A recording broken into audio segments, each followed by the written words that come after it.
nang munna khallo nang hojik pikli bangang sunate nasana nasayo khan khanjar bangam laba matamne natai maga aige gi manglandi nangna matik chaba mi mo oyo basine as moita cho angang se masa sungam da basida kon hairo ba iyambagi langman ba imaga baba kana nangse neyambagi mafamda pandam amaga loinana nusina sinarambane nangi punsido arembada nayamana manghaningde makhoi ga pula chao ai bu kaitorage nakhoi punganu haiba nate pullo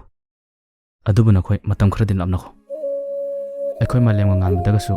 aina haikrabane masidane wama khatana gumsi iyambagi thajaba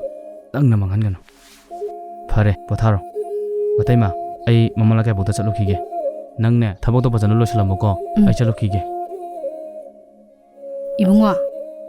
yam henjana su khalurano itai ma leisidi noita chauna hairami do nangu phaning baine pharene nang phajana leramo ko itai ma thabok loisologi ko hoitema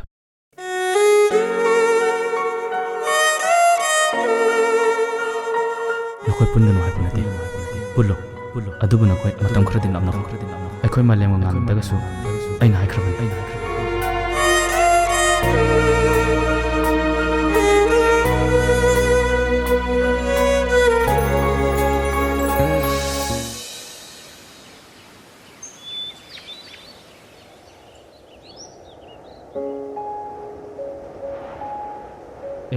nganba noi laira hoi ta cho tayan su yobirei hoi ta cho longan bo bole bro lehobane am chong gi ta cho changuro amda ngai ko nganba malem tayan su yori oh masidi nayamba wakhra haige noi lana dikhan ganu ko nakhoi na toriba thapok to nayama pamde nakhoi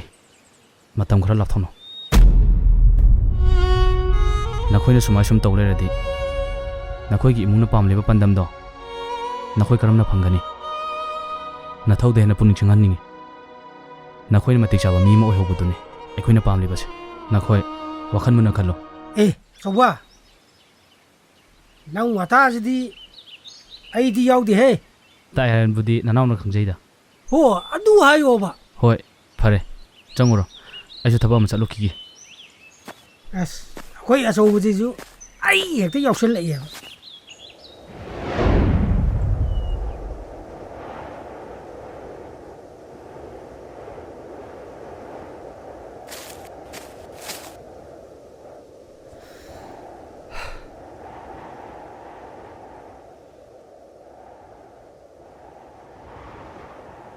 mayumda changure le hodi kadai dunu ma hodi chelam dei jibo khangdre de tayar ma khali ji karino malem ngan manatra ne afam jibo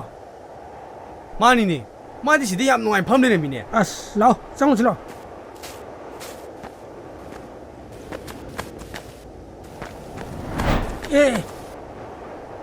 ya ga de to usbo mayai de muk chap lai gidana ba JCB ga muk kong ni ko aya ya di ya re he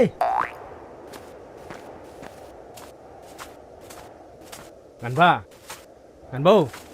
kedoro nang tumi pham le dia ngahan mayum bok thilu ba nupi du ki wakhan nani ne nang ni side pham ung lei ja nate da sum le ramane ish kai wani gi sidi lo chasi lo iche nang ai ro bane ngan ba ibo nang gi wakhan jidi 24 hour ga natre ne ha full day ta nan na stop ta sathare ba lao chasi lo kan te lo chasi lo hoi ta chase lo nang wakhan du di ne ayum da hekta lep to bi de ne sathare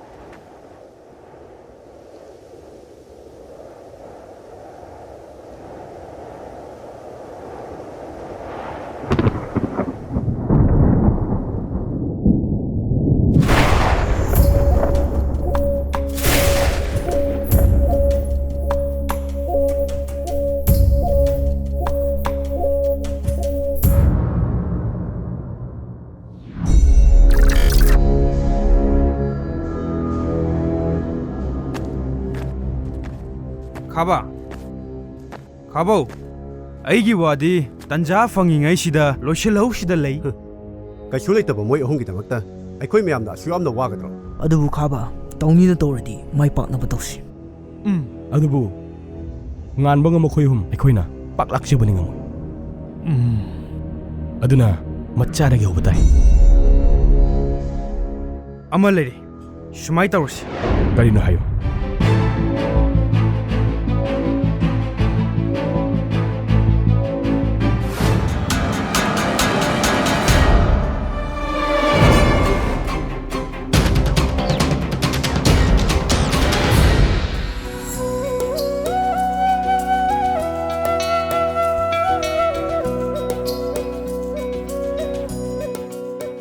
ꯃꯁꯤ ꯉꯥꯡꯁꯦ ꯍꯧꯖꯤꯛꯐꯥꯎ ꯂꯥꯛꯇꯦꯕ ꯑꯩꯅ ꯈꯤꯇꯪ ꯉꯟꯅ ꯆꯠꯁꯦ ꯍꯥꯏꯈꯤꯕꯅꯦꯕ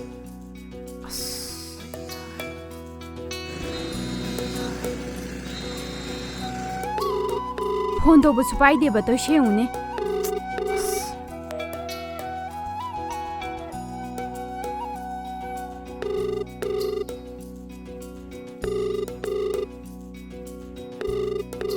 The person you are calling is not.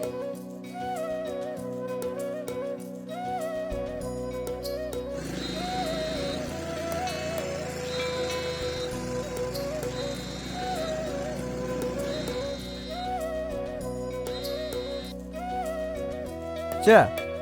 ꯉꯥꯟꯕ ꯅꯪꯕꯨ ꯀꯥꯏ ꯌꯧꯔꯛꯑꯒꯦ ꯆꯦ ꯑꯩ ꯂꯥꯡꯖꯤꯡ ꯌꯧꯔꯦ ꯉꯥꯛꯇꯪ ꯉꯥꯏꯔꯝꯃꯣ ꯑꯣ ꯐꯔꯦ ꯐꯔꯦ ꯐꯖꯅ ꯇꯞꯅ ꯊꯧꯔꯛꯎꯀꯣ ꯏꯆꯦ ꯂꯝꯕꯤꯗ ꯉꯥꯏꯔ ꯂꯩꯔꯦꯕ ꯑꯁ ꯌꯨꯝꯗ ꯑꯗꯨꯝ ꯂꯩꯔꯝꯕ ꯌꯥꯗ꯭ꯔꯣ ꯑꯩ ꯆꯪꯉꯛꯑꯒ ꯆꯠꯃꯤꯟꯅꯔꯁꯨ ꯌꯥꯕꯗꯨꯕꯨ ꯍꯣꯏ ꯆꯦ ꯐꯔꯦ ꯂꯩꯔꯝꯃ ꯂꯥꯛꯑꯒꯦ ꯆꯦ ꯊꯝꯃꯦꯀꯣ ꯆꯦ ꯃꯥꯂꯦꯝꯁꯨ ꯐꯣꯟ ꯇꯧꯔꯛꯑꯦ ꯍꯣꯏ ꯍꯣꯏ ꯃꯥꯂꯦꯝ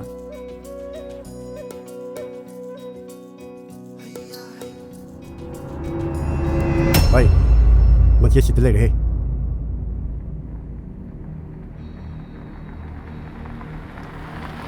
이제 까지 뜨는 이제 ꯏꯆꯦ ꯑꯩꯈꯣꯏ ꯈꯪꯗ꯭ꯔꯕꯣ ꯉꯥꯟꯕ ꯃꯃꯥꯟꯅꯕ ꯉꯥꯛꯇꯅꯦ ꯑꯩꯈꯣꯏ ꯀꯥꯏ ꯆꯠꯇꯣꯏꯅꯣ ꯏꯆꯦ ꯑꯩꯈꯣꯏ ꯊꯤꯜꯂꯝꯃꯒꯦ ꯌꯥꯔꯅꯤꯗ ꯅꯣꯏꯗꯤ ꯀꯥꯏ ꯆꯠꯂꯨꯕꯅꯣ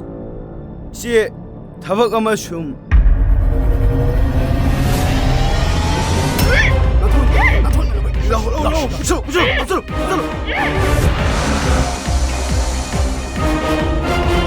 ꯉꯥꯟꯕ ꯅꯪ ꯀꯥꯏ ꯌꯧꯔꯒꯦ ꯑꯩ ꯊꯣꯛꯂꯛꯑꯕꯅꯦ ꯏꯆꯦꯅ ꯊꯕꯛ ꯑꯃ ꯆꯠꯃꯤꯟꯅꯁꯦꯅ ꯇꯧ ꯂꯩꯔꯦꯅꯦ ꯍꯣꯏꯁꯦ ꯐꯔꯦ ꯅꯪ ꯂꯣꯡꯉꯥꯟꯕ ꯂꯧꯔꯣ ꯑꯗꯨꯒꯅꯦ ꯑꯩꯈꯣꯏꯗ ꯂꯩꯔꯝꯃꯣ ꯍꯦꯛ ꯑꯣ ꯐꯔꯦ ꯐꯔꯦ ꯑꯗꯨꯗꯤ ꯂꯪꯉꯥꯝꯗꯨ ꯂꯧꯔꯒ ꯑꯩ ꯅꯣꯏ ꯌꯨꯝꯗ ꯂꯩꯔꯝꯃꯒꯦꯀꯣ ꯑꯗꯣ ꯉꯥꯟꯕ ꯀꯩꯗꯧꯔꯒꯦ ꯏꯆꯦꯗꯣ ꯁꯛꯈꯪꯗꯕꯁꯤꯡꯗ ꯐꯥꯔ ꯄꯨꯆꯠꯈ꯭ꯔꯦ ꯑꯩ ꯂꯣꯀꯦꯁꯟ ꯊꯥꯒꯦ ꯅꯪ ꯈꯠꯊꯣꯛꯂꯛꯑꯣꯀꯣ ꯃꯥꯂꯦꯝ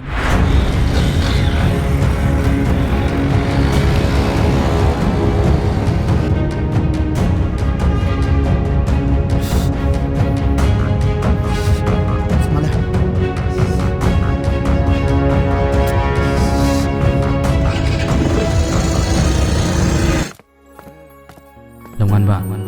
ꯅꯍꯥꯟꯈꯩ ꯑꯌꯥꯝꯕꯅ ꯅꯈꯣꯏꯕꯨ ꯐꯍꯟꯅꯤꯡꯗꯅ ꯉꯥꯡꯕꯅꯤ ꯅꯈꯣꯏ ꯑꯍꯨꯝꯗꯤ ꯀꯩꯗꯧꯅꯨꯡꯗ ꯀꯥꯏꯅꯕ ꯌꯥꯔꯣꯏ ꯆꯠꯂꯣ ꯅꯣꯏꯅ ꯆꯠꯅꯤ ꯍꯥꯏꯕ ꯊꯕꯛꯇꯣ ꯒ꯭ꯌꯥꯟ ꯇꯥꯅ ꯆꯠꯂꯨꯀꯣ ꯅꯌꯥꯝꯕꯒꯤꯗꯤ ꯅꯈꯣꯏꯁꯦ ꯆꯞ ꯃꯥꯟꯅꯩ ꯍꯣꯏ ꯇꯥꯖꯧ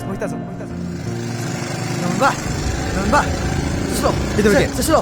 ꯇꯨꯡꯉꯣ ꯂꯥꯛꯑꯣ ꯆꯠꯂꯣ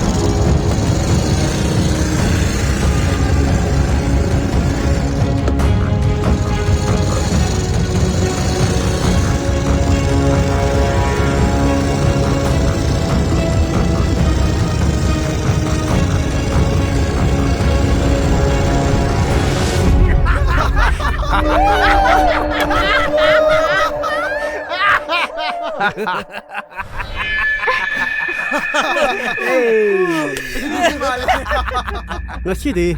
ꯏꯇꯥꯎ ꯈꯥꯕꯒꯤ ꯅꯤꯡꯕꯁꯦ ꯊꯨꯡꯍꯜꯂꯁꯤꯅꯦ ꯍꯥ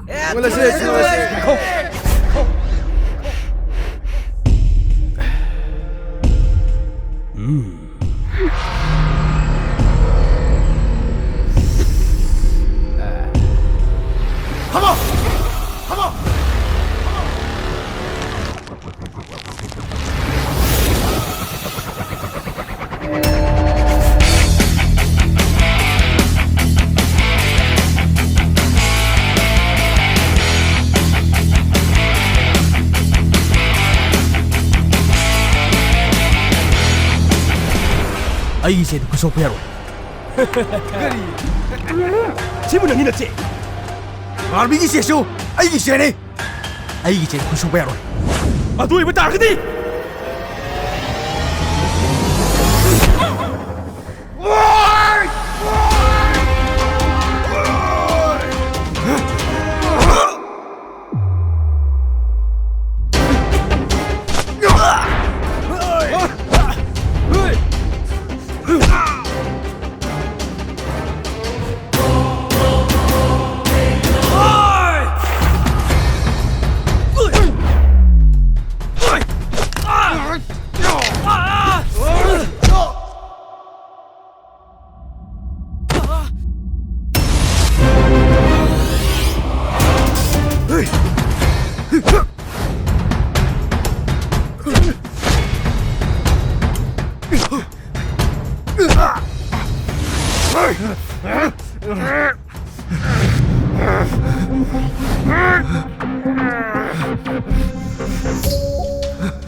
ꯈꯣꯗꯅ ꯅꯨꯡꯁꯥꯗꯣ ꯍꯥꯃꯦꯡ ꯑꯣꯜꯂꯛꯑꯦꯗꯣ ꯂꯥꯎ ꯂꯥꯎ ꯂꯥꯎ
ꯑꯩꯗꯤꯅꯦ ꯐꯣꯔꯁꯀꯤ ꯊꯕꯛꯇꯣ ꯈꯔ ꯄꯥꯝꯖꯕꯅꯤꯅꯅꯦ ꯑꯩꯅ ꯅꯕꯥꯏꯅꯤ ꯗꯣꯛ ꯗꯣꯛ ꯏꯟꯊꯣꯛꯈ꯭ꯔꯅꯤ ꯕꯣꯝꯗꯨꯗ ꯖꯣꯛ ꯀꯣꯟꯖꯔꯅꯤ ꯅꯪꯅ ꯕꯣꯝꯗꯨꯗ ꯀꯣꯟꯖꯟꯗꯣꯏꯕ ꯍꯥ ꯅꯪꯗꯤ ꯐꯖꯔꯅꯤ ꯑꯇꯤꯌꯥꯗꯅꯦ ꯍꯤꯡꯉꯧ ꯁꯦꯜꯂꯨ ꯇꯥꯕ ꯁꯤꯅꯨꯅꯦ ꯌꯦꯡꯉꯨ ꯌꯦꯡꯉꯨ ꯑꯩ ꯁꯤꯈ꯭ꯔꯁꯨ ꯅꯕꯥꯏꯅꯤꯗꯤ ꯍꯤꯡꯉꯣꯏꯗꯅ ꯁꯦ ꯍꯧꯒꯠꯂꯣ ꯍꯥꯏꯕꯅꯦ ꯁꯦ ꯍꯧꯒꯠꯂꯣ ꯁꯦ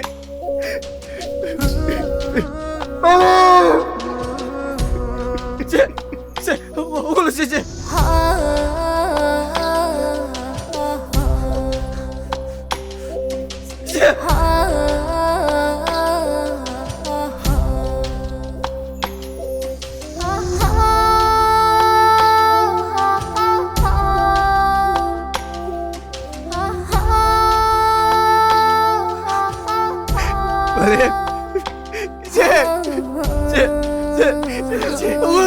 أقول يا ابني أقول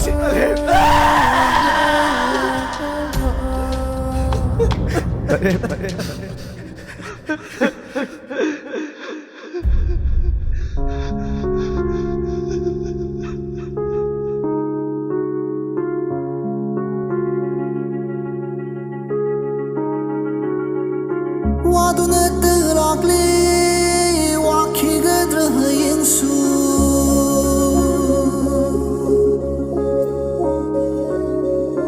Waduna terakli waki gadra yinsu Punsi himai honduna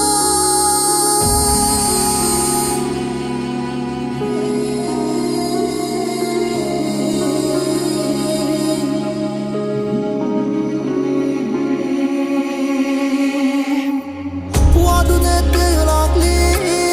waki gadra yinsu Punsi himai honduna Sadli sayna yaida Seli sayin irai naida Thadlam mi layram mi pallo naina Waduna terakli waki gadra yinsu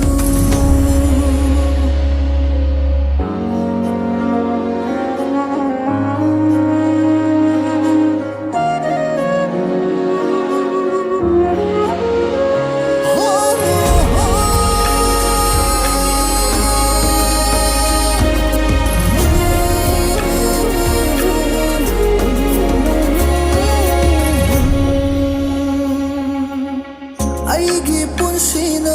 hinglingai Nungai basaru panglaroi darang Nungai banang aibu Warau kraba mapokni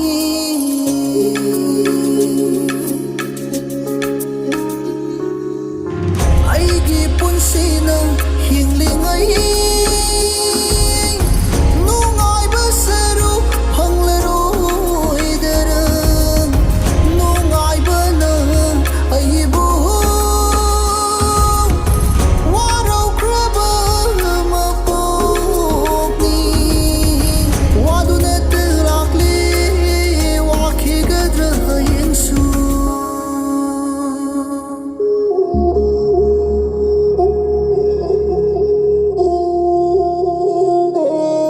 ꯅꯆꯥꯅꯒ bullet ꯑꯃꯒ ꯊꯧꯔꯒ ꯋꯥꯏ ꯁꯤꯠꯀ ꯇꯧꯊꯔꯒ ꯅꯃꯧ ꯅꯨꯄꯤ ꯍꯥꯞꯄꯒ ꯄꯨꯕꯗꯣ ꯎꯖꯍꯧ ꯍꯥꯏꯕꯅꯤꯗ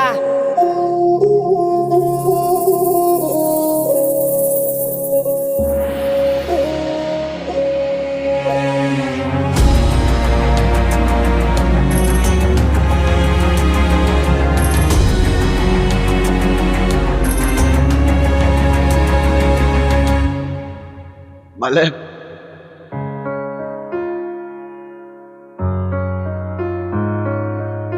Mapok phana haurakpa mapok thina loiradra Tungi poloi khangning le waman khari mapok she ꯅꯪꯉꯥꯟꯕ ꯏꯃꯥꯒ ꯕꯕꯥꯒ ꯂꯩꯇ꯭ꯔꯕꯁꯨ ꯇꯥꯆꯧꯒ ꯏꯇꯩꯃꯒ ꯂꯩꯁꯤꯗꯤ ꯅꯪ ꯀꯩꯒꯤ ꯋꯥꯏꯅꯣ ꯑꯩꯈꯣꯏꯁꯨ ꯂꯩꯁꯤꯗꯤ ꯉꯥꯟꯕ ꯇꯥꯆꯧꯒ ꯏꯇꯩꯃꯒꯅ ꯑꯩꯒꯤ ꯋꯥꯠꯇꯅꯕ ꯍꯣꯠꯅꯔꯕꯁꯨ ꯏꯃꯥ ꯄꯥꯕꯨꯡꯒꯤ ꯑꯍꯥꯟꯕꯁꯤꯗꯤ ꯀꯅꯥꯅꯁꯨ ꯃꯦꯟꯁꯤꯟꯕ ꯉꯝꯗꯦ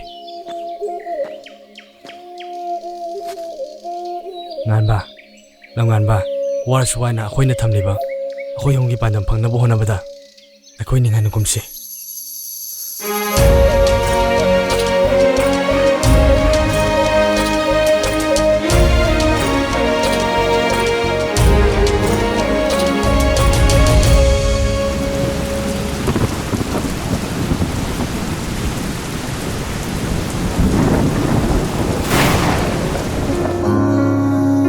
Mapok phana haurakpa mapok thina loiradra Tungi poloi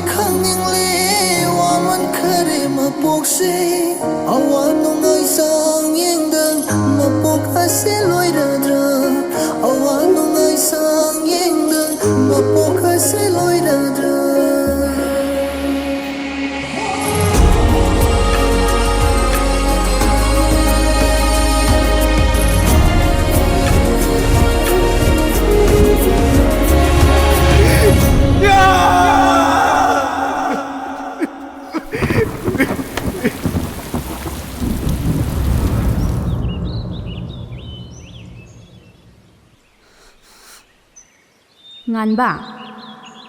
ꯍꯧꯖꯤꯛꯀꯤ ꯃꯇꯝꯁꯤꯗꯤ ꯉꯥꯎꯁꯤꯟꯅꯕ ꯌꯥꯗꯦꯀꯣ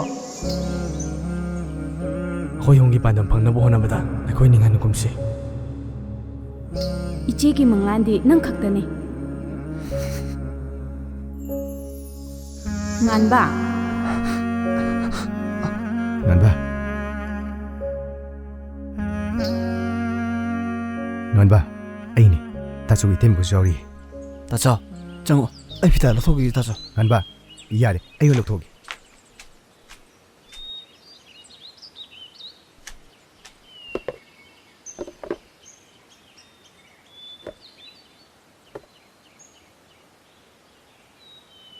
ꯉꯥꯟꯕ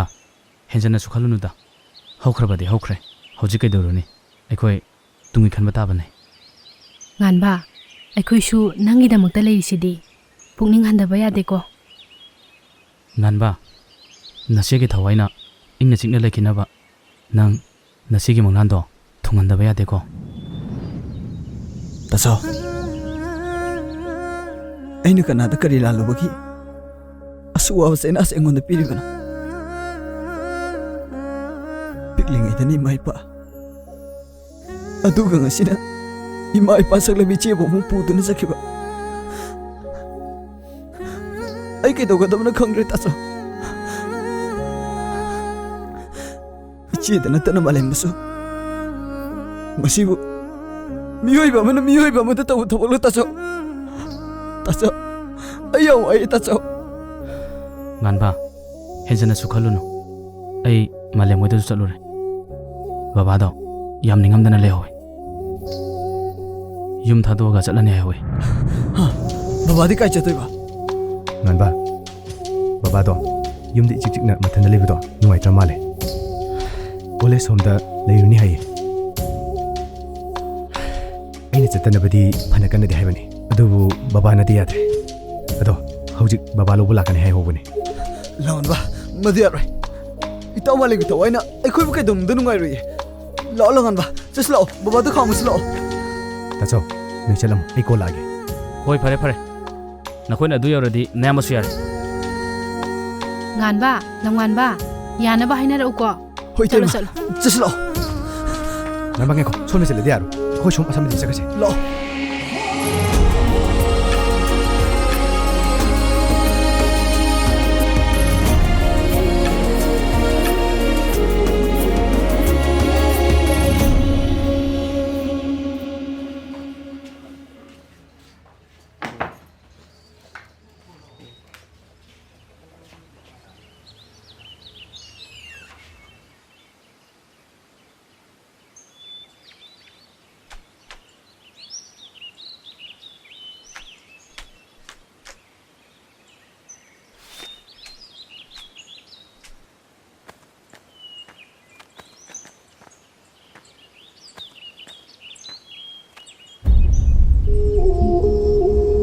ꯕꯥꯕꯥ ꯑꯩ ꯀꯣꯂꯦꯖ ꯆꯠꯀꯗꯕꯅꯤ ꯊꯦꯡꯒꯅꯤ ꯕꯥꯕꯥ ꯆꯥꯛꯀꯗꯨ ꯂꯣꯏꯁꯤꯜꯂꯝꯃꯣ ꯅꯆꯥ ꯊꯕꯛ ꯌꯥꯝ ꯌꯥꯝꯃꯦꯕ ꯅꯆꯥꯅꯒ ꯕꯨꯂꯦꯠ ꯑꯃꯒ ꯊꯧꯔꯒ ꯋꯥꯏ ꯁꯨꯠꯀ ꯇꯧꯊꯔꯒ ꯅꯃꯧ ꯅꯨꯄꯤ ꯍꯥꯞꯄꯒ ꯄꯨꯕꯗꯨ ꯎꯖꯍꯧ ꯍꯥꯏꯕꯅꯤꯗ ꯍꯟꯗꯛ ꯂꯩꯗ ꯌꯥꯔꯣꯏꯀꯣ ꯕꯥꯕꯥ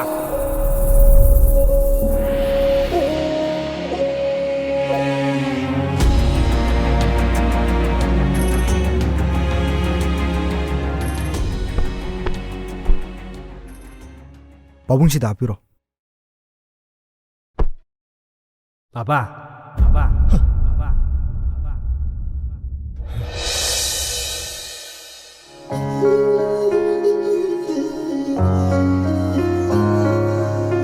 ꯃꯄꯣꯛ ꯐꯥꯅ ꯍꯧꯔꯛꯄ ꯃꯄꯣꯛ ꯊꯤꯅ ꯂꯣꯏꯔꯒ ꯇꯨꯡꯒꯤ ꯄꯣꯠꯂꯣꯏ ꯈꯪꯅꯤꯡꯂꯦ ꯋꯥꯃꯟꯈꯔꯦ ꯃꯄꯣꯛꯁꯦ ꯕꯥꯕꯥ ꯑꯩꯈꯣꯏꯕꯨ ꯊꯥꯗꯣꯛꯑ ꯀꯥꯏ ꯆꯠꯇꯣꯏꯅꯣ ꯑꯩꯈꯣꯏꯕꯨ ꯅꯆꯥꯃꯛꯅꯤ ꯈꯟꯕꯤꯗ꯭ꯔꯕ꯭ꯔꯣ ꯕꯥꯕꯥ ꯕꯥꯕꯥꯅ ꯑꯩꯈꯣꯏꯕꯨ ꯅꯆꯥꯃꯛꯅꯤ ꯈꯜꯂꯕꯗꯤ ꯏꯇꯥꯎ ꯃꯥꯂꯦꯝꯒꯤ ꯊꯋꯥꯏꯅ ꯏꯪꯅ ꯆꯤꯛꯅ ꯂꯩꯈꯤꯅꯕ ꯌꯨꯝꯁꯤ ꯊꯥꯗꯣꯛꯇꯨꯅ ꯆꯠꯈꯤꯅꯨ ꯕꯥꯕꯥ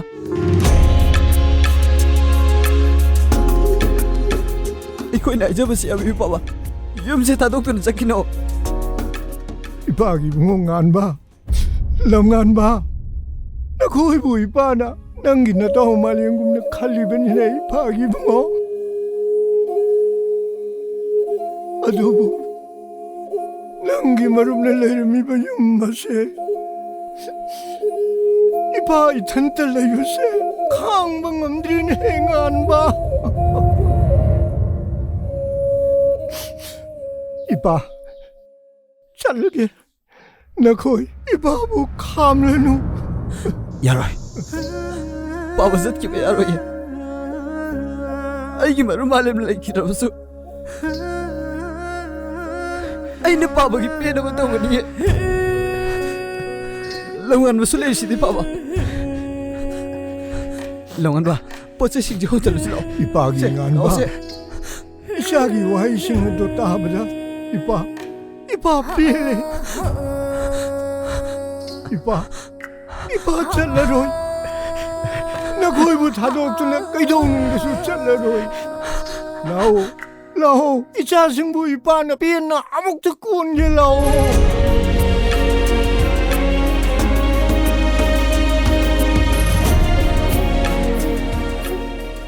나코이 아니디 아이기 이자네 이 자승부 다독주나 이파 끄이도서 잘로예 바바 에코슈 이타고 이제가 레키도의 말음다 양건의 티갈리 폴리스나서 아투어 마탐다 강나바 양건 원하리 아시앙부 강지 부디 바바 이거 직선 레이브 못 타오다 나코이디 이파네 강학던 미국다 이파기 굿 아시나 마뚝 깍던 하르고 파오바다 이파기 타모이 아시나 빌러로이 아싱마 마캉리 파오디 아코이 때문에 강무 따바니 바바 짱이 슬러 바바 롱안 봐너 버스에 탕슬러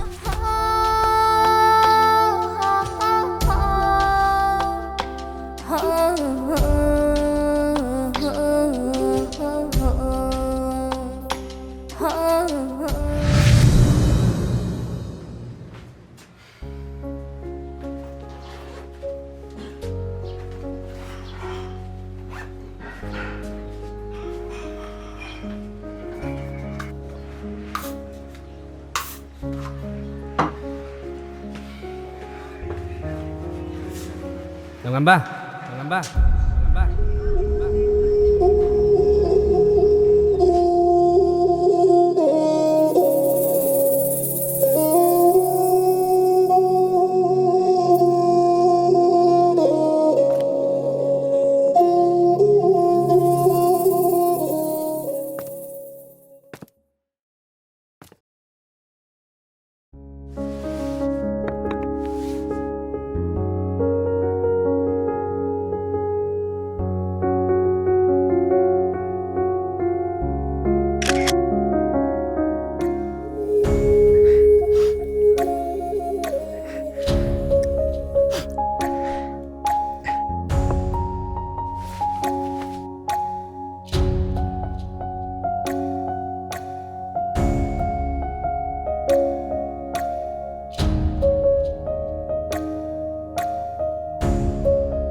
Lolang Anba. Nganba. Malim lurjibo. As adu nu padano mano mongramni.